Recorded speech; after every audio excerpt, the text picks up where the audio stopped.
Yeah, and I would add too, there's there's architecture, and then you have a background in like construction management and something else too. So like there's a time when we were working on a project, and as soon as we hit the construction trailer, the construction manager, the installer, and somebody else, all gray hairs pretty much, are saying something's wrong with the drawings. We can't install this. You did something wrong, and it just can't be done. And you messed up. And if you don't have the construction management background and knowing about the materials and all that, then you're kind of shook. And there's like no way to like talk your way around that. But he knew that, and he was able to come after all three of them gray hairs and show them why they were wrong and what they were talking about, and creatively solve the problem on the spot. So unless you have that skill set, where you can develop that skill set, it's going to allow the gray hairs to run circles around you. And I don't know if you could articulate on that, but yeah, it was. Yeah, no. You have to know that people are going to come for you. People have been coming for me since I was an intern and I first put on a hard hat and went on to my first job site, to do construction site visits, trying to get my my construction administration IDP credits, right? So people have been coming at me from jump since I was a young cat. But what they don't know is that, my family runs one of the most prominent construction companies in the country. And Smoot Construction out of they're based out of Columbus, but Indianapolis and DC. And I've been around construction and construction talk and construction people and construction mentality my entire life. And so I did a lot of construction. I taught courses for years, for several summers at the University of Minnesota, that were basically design build, and sort of trying to get young architecture students to understand that what you draw in SketchUp or in Rhino, it might look great, but each one of those surfaces is actually representative of a real thing. It has a real weight to it. It has to be structured. It has a finish. It has, it's a real thing. Like you're representing real things. And so, okay, you designed this thing, but we're going to build that this summer. And you're going to understand when we're trying to lift these heavy panels and somebody's trying to, screw those in, you're going to understand like what this really is. And so, people don't, they don't know. Again, they're projecting that, somehow I must not know. And so they're superior to me and they know more about construction than I do, and this and that and the other thing. And, and so you get tested. So you just have to be prepared and ready to defend that which you designed. And I tell them, I said, shit, if I was building this myself, if me and my cousins were out here building, I've got a tool belt in in the trunk of my Tesla. If we were doing it, this is how we would do it. And we would do it this way, we would do it that way. And then you would form the metal channel and you would screw it under the side here. And then this is where we get the crease for the LED lights. And then that's where the electrician comes in and hooks it up. And that's what it is. And so then they're kind of shook. They're kind of taken back. They're like, oh, actually, that kind of would work. Well, yeah, it kind of would work because I drew that detail. Like I know what it is, my design intent. And so you have to just know your craft. And, anything that you can design, you have to figure out how would that be constructed, who would do what, and how would that be built. I spent 9 months doing construction administration on the Minnesota Vikings stadium here in downtown Minneapolis, and that building has no right angles. And so I had to come in and work on the facade and be responsible for documenting and doing field reports for, all these, insulated glass units that were cut at angles, that were installed, at really, oblique angles and, on a 180-foot high facade and all the way around this building, which is almost a city block. And every metal panel, every detail, every connection, all the glazing. And, that was a huge learning experience for me. It was very humbling. And it was something where, I had to spend a lot of late nights going through 500 pages of construction documents to try to find the exact detail that matched the photo that I took to understand whether they had installed that correctly or not. So you go through, you're kind of battle tested, you kind of go through stuff, and then you come and you do a residential project, and nobody's going to tell me anything about a residential project, after I did that 5 years ago. So it's like, you're going to make this work, and this is how you're going to make this work. And that's what it is. So facing some of those experiences and challenges that really make you uncomfortable, as a baseline for learning what you don't know, what would you guys suggest to the, I will call it the white blindness that you don't even aware, we call it privilege. I've been pretty shocked by the blank awareness of my fellow white men in the last month and a half plus, and before that too. How do you, and actually some of them have had some really honest reflection on those sort of subconscious biases that they may encourage, even at the construction level, the design level, just interpersonal levels. What would you, just as a couple of thoughts to say, and you're missing a whole lot of richness here. Like what would your guys' position on that be? I'll let somebody else jump in. Nathaniel or Roger, any idea?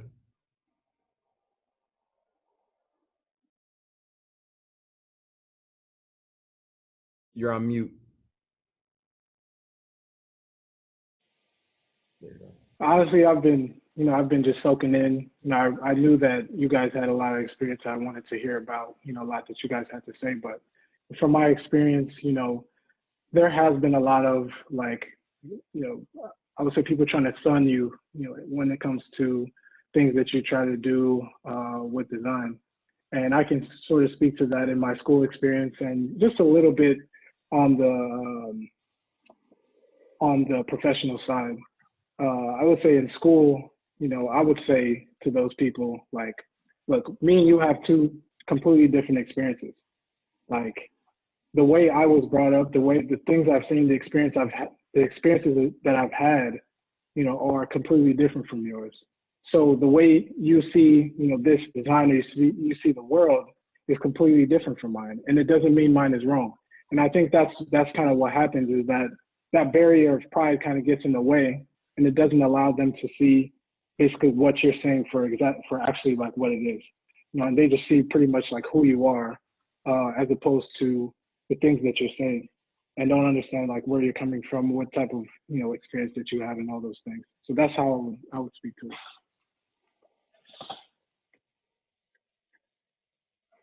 No, I appreciate that.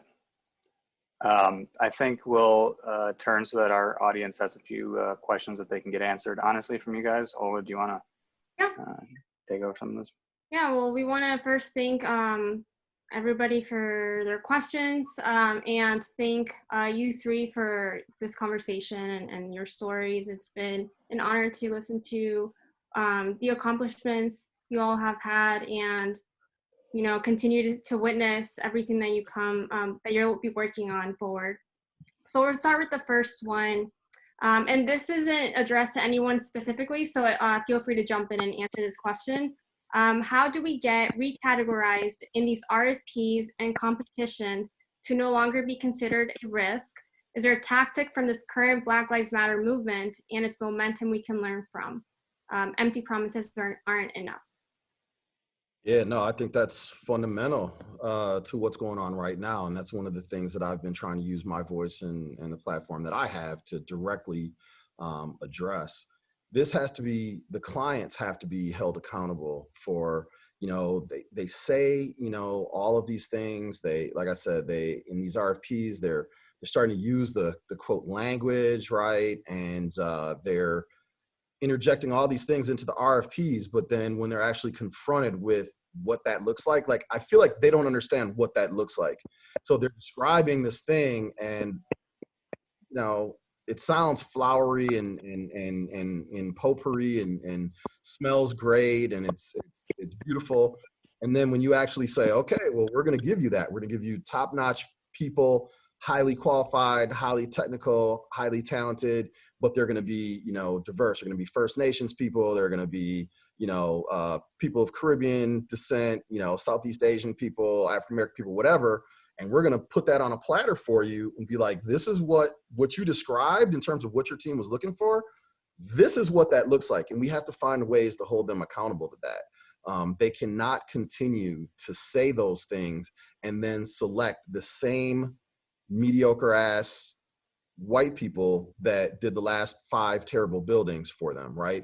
So my thing is, don't say that then. If you really want the same old same, you want that abject mediocrity, if that's what you're looking for, then you need to be explicit about that too in the RFP and the RFQ. And then I won't bother to waste my time, you know, and my staff time putting together a submission.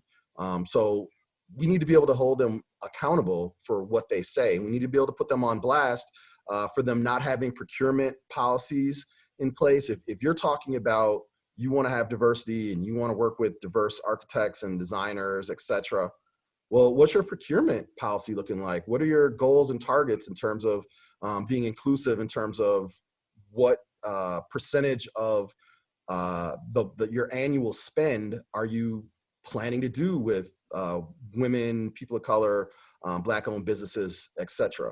If you have no answer for that, if you have nothing in your procurement policy that says that, yes, we are actually spending 35% of, you know, each dollar that goes out in businesses from underrepresented populations, if you don't have anything like that, then don't bother writing an RFQ that has 2 pages explaining, you know, that that's what you want. Because what ends up happening is these people on these committees, the committees aren't diverse. The only projects we've really gotten through RFPs in the nonprofit world have been where there was diverse people actually on the other side of the table. Every time there's no diversity making the decision, we get bypassed for mediocrity, right? Only when there's people at the table that are willing to fight and say, well, wait a minute, these guys tick all the boxes and, you know, they're superior, qualitatively superior on a whole bunch of different levels, and speak to the values of our mission statement and all this flowery language, you got to select these guys. Unless there's someone on the other side of the table that's willing to stand up and rock, it always ends up reverting back to the same old, who they're comfortable with or who they usually work with. So I think we have to find ways to hold folks accountable on the client side of the table for, you know, if you're going to talk the talk, you need to be prepared to walk the walk and actually make some hires and make some purchases. So also I would want to add that now that a lot of our corridors or different places are burned down to the ground and there's going to be this big push to rebuild, do not fall for the pro bono game. The pro bono game, you know, somebody will come in and they'll say, hey, we'll do design services and architectural services for free. And what that does for the architects and designers of color is it like takes away like those resources. So, you know, instead of you know, doing that, you can, you know, ask them how many hours are they going to try to give, multiply that by whatever their billable hours are, and then give that money to us so that we can pay our own architects and designers and engineers, because we have that capacity. We have those in our communities. And so, yeah, don't get suckered on that end. We don't need saviors. We need resources. That's James Garrett Game. Thank you. Yeah, it's interesting that you keep talking about working with someone that they're comfortable with, and growth doesn't come from staying in your comfort zone. So a lot of these firms and clients will definitely have to make an effort to work with firms that they haven't worked with before if they are trying to stay true to their intent of working with Black designers and other people of color.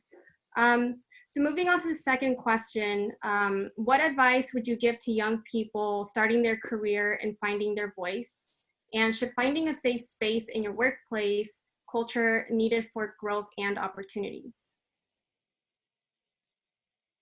Yeah, so can you guys hear me? Yes. Yeah. Perfect. So what advice would we give to young people? So for me, I would say when I was coming out of school, I realized that, like I said, while I was in school, you know, I felt like I had to, you know, work a lot harder and everything. And I kind of discovered that imposter syndrome and everything like that. But, you know, the only way I kind of got out of that and started to understand who I was within the organization was when I started to sort of dig deep into myself, started to understand what are my values, what are the things I really, really care about, where am I trying to go, you know, within the organization and also within like my life. So those things really, really helped me to kind of get out of that cocoon. And then also understanding what imposter syndrome is, literally researching and looking up, everything about imposter syndrome, because I felt that when I was educated on what it was and how it could be imposed on me and how, I could react to it, I started to be, liberated from the syndrome in itself. And so, those two things, like really, really digging deep, and it takes a lot of like really writing things down, either journaling, getting to know yourself. But when you get into an organization that there are levels of different people, levels of leadership and things like that, you do have to find a safe space, and a safe space can be in a person. It can be in a person within that organization, or it could be in a person that is not in that organization. It can be in a person who is, above you, or your supervisor or manager or principal, or it could be someone on the same level as you. So I think that safe space, it's not necessarily just a physical space. It could be with an actual person. So I think the best way is to find that person, sort of like identify what you all have in common, what problems you all are facing, or that they faced in the past that really resonate with you and connect with you, and then tackle those things head on. And I feel like after doing those different things, you'll find yourself just blossoming and flourishing in your career. Yeah, I want to jump in real quick. I'll say two things. The first thing that I'll say is that there needs to be more Black, Indigenous, and people of color firms out here. There needs to be more firm owners. There needs to be more opportunity for us to be able to gain the requisite knowledge and experience to be able to run our own offices. The only experience that I had where I felt like I was in a safe space professionally or in school was when either I had a Black professor or a professor of color, or when I was at a firm that was run by a Black design lead or a Black owner. Those were really the only two times. And so that was a clear message to me that if I wanted to succeed and I was going to live up to my potential, that I was going to have to find a way to start my own practice. There was no way that anybody in the 90s, any white folks, architects in the architecture field in Minnesota in the 90s, were going to give me the opportunity to really shine. And I learned that the hard way, working for a lot of corporate offices. And I saw a difference twice. Once was when I worked for a Black office in Minneapolis, and I saw what that was like, and I felt what that was like. And that environment was very different, and it was more familial. It was more family-like. And I learned from that experience that this is something that I want to continue this feeling for my staff and for my employees when I start my own office. The other time I worked at a firm that was medium-sized, small to mid-sized firm, but it was a long-term friend of the family who was an architect, and he was friends with my parents. And when my father passed away, he invited me to come work for him, and he knew that I wanted to ultimately start my own practice. And he said, "I will give you the skills and the experience. I will let you shadow me. Just come work a few hours for me, and I'll give you those experiences." And he did, true to form. He looked out for me, he watched out for me. He did everything that he could do to bring me into the room when decisions were being made. And he counseled me, and I learned a ton of things, again, to do and what not to do from him. And the challenge with that was that there were a lot of white folks that worked at that firm that felt really threatened by our relationship, by the fact that he took me under his wing, by the fact that here I am an intern studying for the exam, and I'm not a real full-fledged architect yet, and yet I'm going to important decision-making meetings. He's bringing me into his office and closing the door and explaining finances to me and payrolls to me. And I'm taking notes and I'm learning. And there were people that were really threatened by that. They didn't like that. They were uncomfortable. They were like, why would he be, with this Black kid, this young Black kid, like, who does he think he is? And literally one day when he went out of the country, he goes out of the country every year he has a house in Europe, and he spends a few weeks out of the office, and literally the second day he was gone on a trip, on his trip to Europe, the second in command brought me into his office and fired me on the spot and sent me home and was like, we don't need you anymore. I thought you were better than you were. You're actually not that good after all. And, you know, those details that you did last week, those are all wrong. And like, yeah, so we don't really need you. And there's a check at the front door. You can pick it up with the receptionist and, you know, see you around type of thing. And I was like, wow, it was super gangster. And so when he got back in town, you know, his son was a friend of mine, went to high school together, and he worked with me. And so he was there. And so he asked his son, he was like, where's James? What happened to James? Is he sick? Is something wrong with him? Should I check on him? And he was like, oh, you didn't hear the news? He got fired. He was like, what the fuck? I do the hiring and the firing around here. What the fuck? What do you mean he got fired? He's like, yeah, old boy fired him, you know, as soon as you left. So then he calls me on the phone. He's like, oh, there's been some kind of misunderstanding. You're coming back to work tomorrow, right? And I was like, you know what? I really appreciate everything that you've done for me, but this was a wake-up call to me that I need to pull my shit together, and I need to apply the lessons and the knowledge that you helped me attain.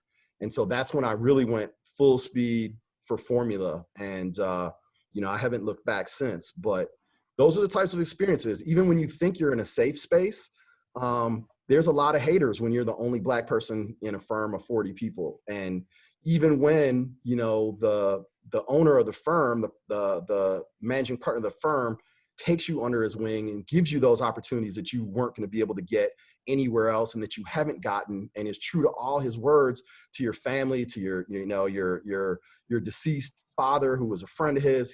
He's done everything to honor his piece of it, and still white supremacy finds a way to eliminate the threat or the perceived threat. And I was out of a job. And so that's real shit. So there is no safe space outside of spaces that people of color are able to create for themselves.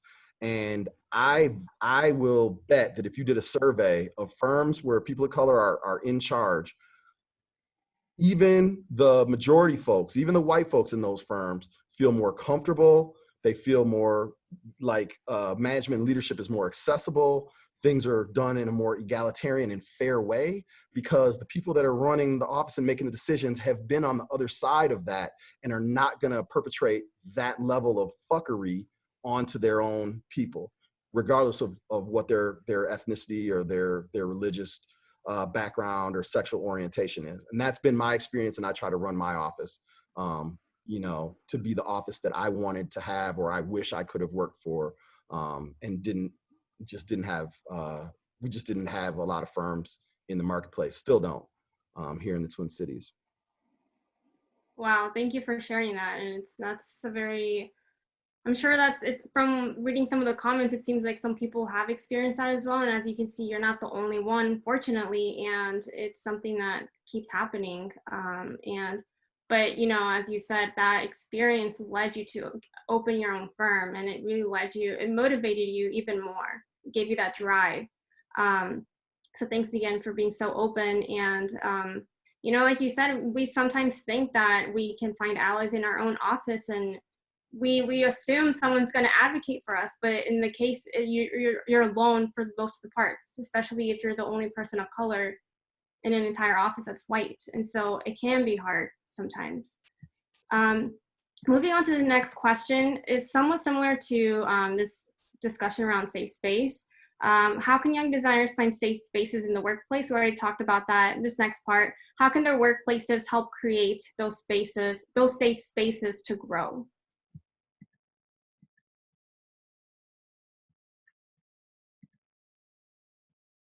You're on mute. Nathaniel, you're on mute. There you go. Can you hear me? Yep. Good. So that's a great question.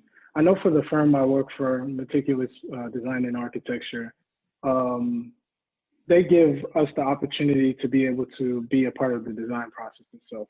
You know, that's one thing that, you know, I'd never seen at any other firm that I worked at. The last firm that I worked at before that, we did a lot of like church design and things like that. And it was literally the principal made the design. You did whatever you were supposed to be doing, on the project, and the design and the project got out. You had no say in anything, and people would see the design and be like, okay, I would probably change this, I'd probably do this or whatever. But there's no way to even get that out. If you said that, you would felt like you'd be exiled, So I think giving people the opportunity to even contribute, just at least be able to be a part of that design process really helps out in terms of building people's confidence, because even if the first time, like, okay, let's say you help with a design and, your design doesn't make it to, the next phase or whatnot, you're able to come to a point where you can start to improve, yourself and improve on what you did in that first time. And so, it just builds and builds and builds and builds from there. And also, I think having you in the room also when some decisions are being made, a lot of times, a lot of things happen behind closed doors. You have no even like say of what happens or what can happen, and you're forced to just be in your corner and just sit there and do what you do. And it really sucks, honestly, like, because you feel like you're not growing. And that's why people a lot of times want to just go to another firm, where they can actually be heard. So, being in the room when decisions are being made, even if you're not making the decision, sometimes like, that really, really helps a young designer or a young, person in our field to start to understand at least and start to figure out what they like, what they want to be involved in, and those other types of things. Can you repeat the question one more time? Yeah, how can young designers find safe spaces in the workplace? I think we kind of covered that already. The second part was, how can their workplaces help create those safe spaces to grow? So I think one of the things that's super helpful, one, a safe space can be stingingly honest. And so I think being able to give good feedback and strong feedback, I think our job as like, grown people that have firms and places is to like, I guess, teach people how to hunt, gather, and fish.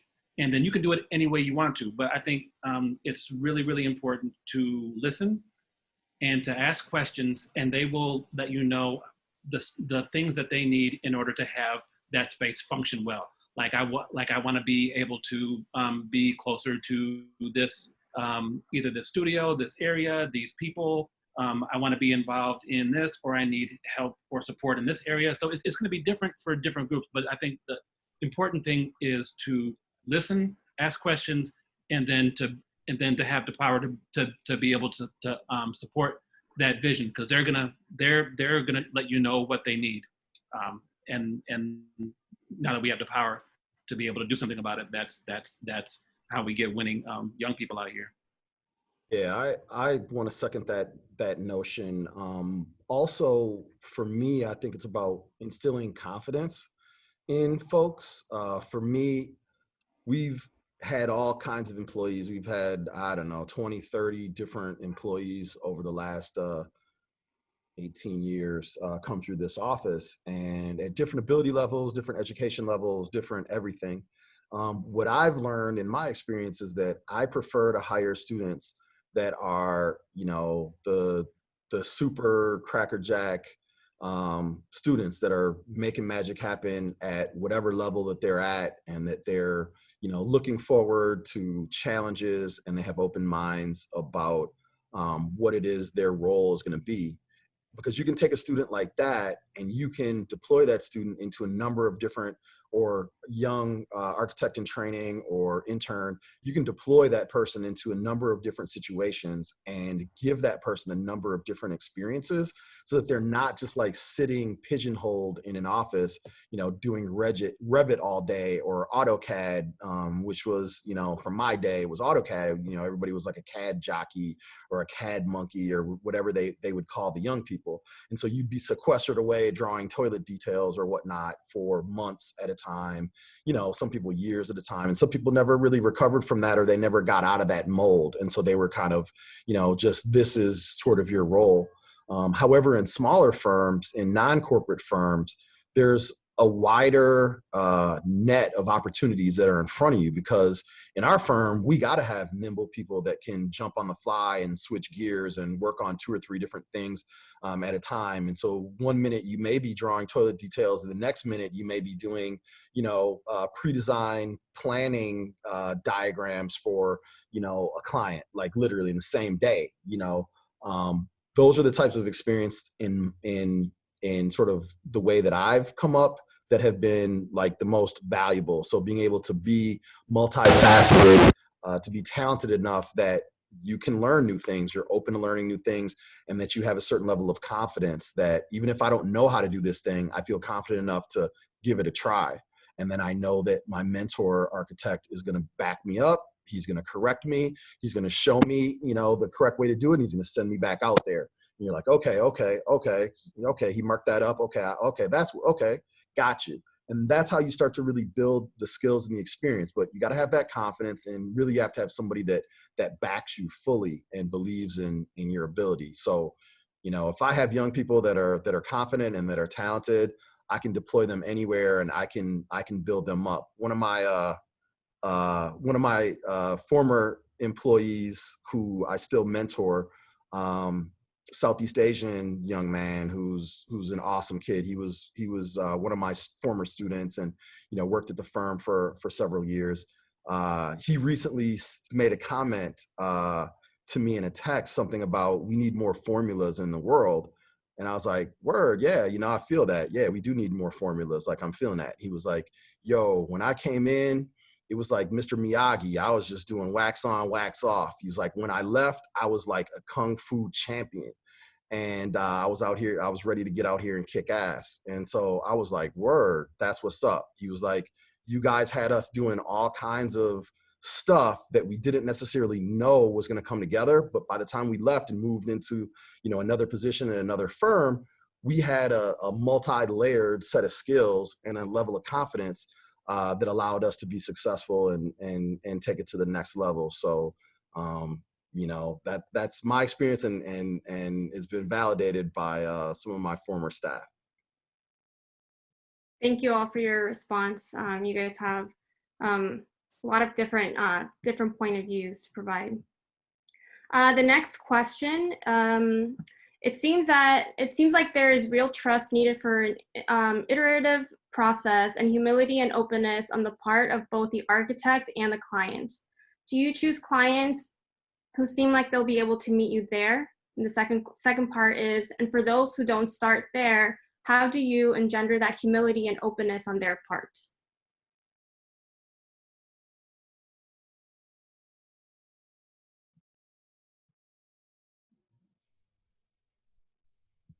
Anybody want to jump in on that? For me, we don't really choose clients that way. Excuse me, we haven't necessarily been in a position to choose clients that way. When you're a small firm of color, you often take whatever work pays. You know, people used to ask me, and I used to be, you know, a little bit glib back in the day. We were doing big things. We were feeling ourselves a little bit. We were designing light rail stations for the new light rail that opened here about 6 years ago. And we were really feeling ourselves. And people were like, oh yeah, what kind of architecture do you do, right? That's the question people, they like, do you draw houses? Or, you know, people, you know, lay people don't know. And so we were like, oh, we're transit designers, and we design transit stations and station area plans and blah, blah, blah. And that global recession hit, 08, 09. By 2010, we were like, we do everything. We do anything that pays. Like what, you know, we had to really change our business model. We had to change the way that we saw ourselves, and we had to be open to doing a wide variety of different things. And so we've become a multifaceted firm that still has a strong transit track record and transit base, but we do just a broad variety of work for, you know, a myriad of very different clients. So we haven't been in the position yet in all these years to really be hyper exclusive about how we sort of pick our clients and sort of, you know, gravitating towards clients that do X, Y, Z.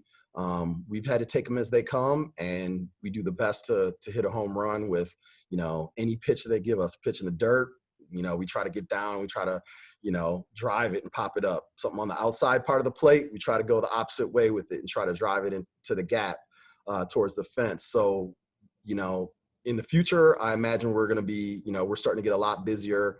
We're probably in growth mode now again, and we're going to have to start hiring, and we're probably going to be able to be a little bit more exclusive moving forward about the types of projects that we take and the types of clients that we work for. But in my experience, we haven't really been there yet. So on the baseball note, you know, the clients, we were approached by a client, the Minnesota Twins. So the TC Bear hit us up and was like, hey, I saw there was like, you know, uprising over there. Can we come over and hand out some food and that whole thing, and like get some pictures of the bear, and, you know, we're handing out food to people on the hood.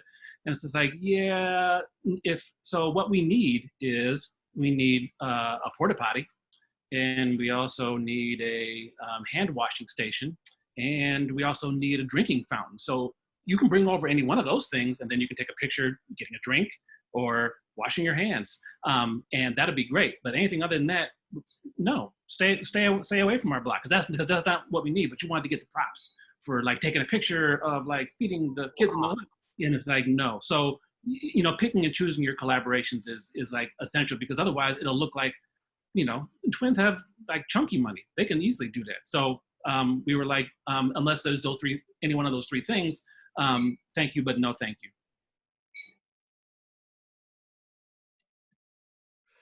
Yeah, that's a whole nother subject. The TC Bear, the Minnesota Twins.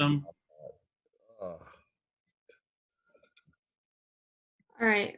Let me move on to the next question. We have 2 more questions, and then we'll wrap it up, and then we'll let everybody end their day. So how invested or impassioned are you two about creating unique arts-focused spaces meant to provide affordable housing for BIPOC housing? I'm super passionate about that. That's something that has really sort of bothered me and aggravated me over the years, is that so many, especially low income, affordable housing, supportive housing projects that are sort of directed towards and will be serving folks that look like us, that, you know, I'm a public school kid, I'm an inner city kid. I can relate to all of the struggles. The struggles are real. They relate to people like us, but time after time after time, they bring in, you know, these whack ex-urban or small town straggler architects that, you know, they're in the system somehow, and they just keep getting selected over and over, but they have no genuine connection to the culture. They have no real interest or empathy for the folks that they're supposed to be serving. And they look at it as a way to cut corners and just kind of throw something up and throw something together. And they take that money and they move back out, you know, they go back home to their ex-urban community, and people in the central city never see that. That dollar never recycles and recirculates. So we've been dealing with that really since the beginning of supportive housing and low-income housing programs here in Minnesota. And it's something that I've been adamant about, and something that we've been, you know, this firm has been very intentional about trying to do. We finished second. We interviewed, we made it to the interview stage and finished second, like 7 consecutive times over a 4-year period, trying to get our first opportunity to design an affordable housing, supportive housing project. And Roger he's been on several of those teams, including the one that we were finally awarded and built Great River Landing. But it's been the most frustrating thing to time and time again, people are like, oh, we're close to pulling the trigger, but we just feel more comfortable with these other guys because they've done a lot of them. Okay, yeah, they've done a lot of really terrible work.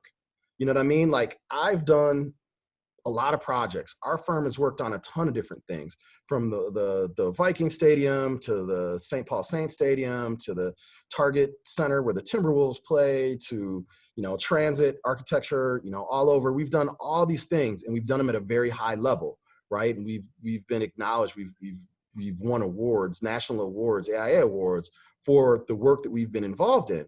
But it just so happens that we haven't ever had the opportunity to design an affordable housing project or a supportive housing project. That's the only thing that has prevented us from having a whole bunch of projects that we can point to and say, oh yeah, we did a lot. And if we've obviously showed, you know, talent and the capacity to do this type of work, the interest, the desire, we resonate with the folks that are being served. We identify with them and their struggles. But until someone gives us an opportunity, we don't have anything to point to. That doesn't mean that we can't do the work. It just means that we're part of this revolving cycle of white supremacy that says that, okay, how many firms of color have ever been able to design an affordable housing project in Minnesota? None. Okay, so then now every RFP, we're gonna just say a bunch of platitudes about how we wanna work with a diverse group of folks, but we're gonna make the requirement be, you have to have previous experience doing this exact thing. So if they know that none of us have ever had that opportunity, and they set the bar there, then they're free to say whatever they want and what looks good about, oh, our mission is to be inclusive and all that bullshit. They have no intention on hiring us. And so again, it was literally somebody, a person of color, a Black person, a strong Black voice, who was at the table, who advocated for us to be able to, you know, to help us get over the hump, to be able to at least have the opportunity to do that first project. And we're hoping that our phone is going to ring to do another one because we think we did a damn good job on it. Phone hasn't rung yet. Nobody has invited us to or interviewed us for any other projects related to affordable housing that we've gone after since we've already completed this one and got that check box sort of checked. So nobody can ever say that we haven't done it or we don't have the capacity to do it again. But now, like, we're not getting any callbacks. So it's a pernicious problem, and it's systemic, and we have to attack it at the core. You know, the folks that are giving money and donating and contributing, and these foundations that are supporting these supportive housing and affordable housing clients have to tie procurement, how much money are you actually spending, with that mission statement, you know, flowery language. How much money have you actually spent with folks that look like the people that you're supposed to be serving? Until that happens, we're going to just keep finishing second, and we're going to just keep, you know, being shut out of the marketplace over and over again, no matter how much we want to do this kind of work for folks. And if you can find some money, we haven't got to construction docks yet, and they have some land on Emerson and Broadway. We can add a few floors for housing. No doubt. Yeah, I love everything you're saying there. And like I said, I'm learning a lot here. You know, it's one of the things I think about a lot when it comes to developing affordable housing for people who look like us. First of all, I'm super passionate about it. You know, most of my projects in college was about that. And one of the things I think about a lot is development, the actual real estate development side of it, and how we can kind of circulate our Black dollar as a people to get on the other side of the actual project itself, and find a way for us to, you know, either collaborate or just contribute, you know, to those projects. Because I feel like if we're on the other side, we can start to steer and control the things a little bit more and a little bit better. Definitely. Okay, thank you all. Moving to this last question, this one's aimed towards James. Could you talk about your definition of Paul Bunyanism in design? That is hilarious. I suspect that is a trick question, a setup. But seriously, we have a situation here in the Twin Cities that I think is really maybe unique. I don't know. Maybe folks from other parts of the country also kind of go through this. But we have a very unique conundrum in that the vast majority of the folks that are involved with the built environment, whether it be, you know, planners, whether it be folks in the municipal entitlement process, whether it's developers, whether it's architects, firm owners, the vast majority of them are not from cities, right? They come from rural America, from small towns, from third ring suburbs, and they come to the big city. We are the sort of magnetic attraction in terms of the biggest urban area for 6 hours around us, right? So we attract and pull a lot of people into our universities and into our cities to work. But a lot of these people do not have experience dealing with folks of color, with immigrants, with diversity, with density, any of the things that make cities awesome. They lack that. So they come here, they go to school for a few years, and then they're able to, you know, white privilege their way into positions where they're making judgments and decisions and really literally affecting the built environment. And if you're coming from a position where you don't have any experience, lived experience, you start to bring the whatever biases or, you know, the things that you like into every discussion, into every design, into every project. And so we start to have this thing that I've kind of called Paul Bunyanism, is that you start to have built environment that has all this art from like outstate Minnesota. And when they do the landscapes, they do landscapes that are, you know, tall pine trees from like the North Shore of Lake Superior. And they want to impose that on, you know, basically the prairie. St. Paul's like the edge of the prairie in Minneapolis. So like, this is stuff that we've never had. This is not native to this area, not even from a historical standpoint. If you look at when indigenous folks were here and what they were doing thousands of years ago, it has nothing to do with them. It's like literally people bringing these concepts and these ideas from the small towns and, you know, these, you know, insignificant places that they come from, and they're imposing that on the built environment in the cities. And as a result, we start to have cities that don't really relate to authentic experiences with culture. They don't reflect authentic relationships with art. They don't reflect best practices nationally from building and construction processes. They start to reflect the character of this sort of disembodied hillbillyism of some type. And so trying to find a word to sort of explain that is, you know, the legend of Paul Bunyan and Babe the Blue Ox, and this gigantic farmer with his, you know, his overalls and his flannel shirt and his beard and his big axe. And like, you know, it's like this mythology and this legendary status that is conferred upon this sort of rural myth and legend of sort of rural superiority. And so these rural folks come to the cities and they think that their experience was better, or maybe they just fall back on it because it's what they know and they feel comfortable with. And then they start to impose that and design those types of things into everything that they have an opportunity to design. And so we have a dual effect happening. We have, you know, people of color and urban people, even urban, you know, white folks that grew up in the city and went to public schools with us, that understand the city, appreciate diversity, they get it. None of us are at the table making these decisions, but there's a pipeline from these rural areas through the university and then into the bloodstream of the city. And it creates the oddest, just craziest stuff that you could imagine. So one example that I'll give is the Minnesota Twins Stadium. It's a super modern stadium. It was designed by a Kansas City firm, Populous, who does a lot of stadiums around the country. And it's very modern. It's pretty fly. It looks futuristic. And then in the outfield, for no reason, right behind center field, they planted this row of like of coniferous pine trees as the bat, like completely out of scale, out of context, made no sense at all. But some rural person felt like, gotta have something from the North Woods in the middle of downtown Minneapolis. And it's just like,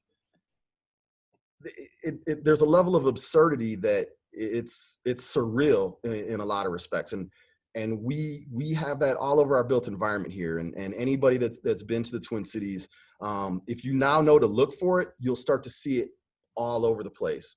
And you know, birch tree, like random birch tree art, and people putting, you know, random saplings in art installations that don't belong. It's like, what? And it's, oh yeah, I'm from Montana. And so it's just, The it's Twins mascot. out of control. Yeah. The Twins mascot originally was two guys, one named Paul and one named Minnie, from Minneapolis and St. Paul, with Twins jerseys on, shaking hands across the river, a bridge in the Mississippi River. That was our original mascot. Somehow it's evolved into this bear from the North Woods that wears a baseball cap and like flops around and then goes into North Minneapolis and tries to do photo ops, you know, at juxtaposition. It's just like, what? Like, no, this is the Twins, the Twin Cities, the Minnesota Twins, the Twin Cities. It's not some, you know, black bear from, you know, 4 hours, you know, north in, you know, on the Canadian border, the, you know, the Pigeon River on the Canadian border. Has nothing to do with anything, but it's a theme that it's just a recurring, really weird theme that is all over. It dots our urban landscape here. Yeah, it seems to be occurring in many other places, and yours is just one example. So we're getting ready to wrap up. Again, we want to thank everybody for their time, for tuning in and listening, and thank you, Nate, Roger, and James, for your time. We really appreciate it on behalf of the entire Designing in Color team. Before we end this, are there any final comments from each of you that you would like to share with the audience? I just wanted to thank you. Yeah, yeah, go ahead. Go ahead, Nate. All right, so I just wanted to thank you guys, you know, first of all, for organizing the whole thing, taking that idea and making it reality. And then I want to thank the other two panelists for just the wisdom and knowledge. Like, I love listening to people who've been in the game, who are doing it, who are in the trenches, they're making it happen on a high level. And, you know, it's been really, really inspiring for me. So I wanted to thank you guys too. Thank everybody who's watching. Thanks for the support and everything. Yeah, word life. I want to just reiterate that thanks for organizing this and putting it together, and thanks for doing what you guys are doing out here. And I want to thank everybody, you know, that joined in and participated in the conversation and interacted, engaged, and were open to listening to, you know, our ideas and our experiences. And I want to just encourage anybody that's a young aspiring architect, somebody that's in the field, somebody that's maybe in school right now, to hang in there, that there is a systemic issue that we have in this profession with white supremacy. And it is something that's entrenched and ingrained. And it's the reason why, you know, we're 15% of the population and only 2% of architects, right? So there are intentional roadblocks that are set up at every level of your educational experience, all the way through your professional experience. And so hang in there. We're here for you, you know, let's link up, let's support each other, let's pull each other up. And we need those voices. We need all of your voices if we're gonna actually move the built environment into the 21st century and into a more just and equitable space. And I would say thank you for inviting me. I thought this was great. I feel super honored to be here, and I am also super proud of our Gen Zers and our millennials for getting this movement cracking and punching white supremacy in the face. And so if there's anything that I can leave you with, punch white supremacy in the face when you see it. If you see it in academia, if you see it in firms, just punch white supremacy in the face. Every single day. Thanks again. Brian, if you have any other comments before we close, and then we'll hand it over to Chris, who wants to make a couple comments as well. You're on mute.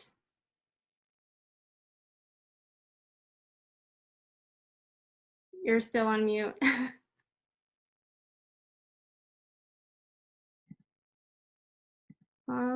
don't know what's going on. Better? All right, there you go. Awesome. Sorry, my battery died for a period there.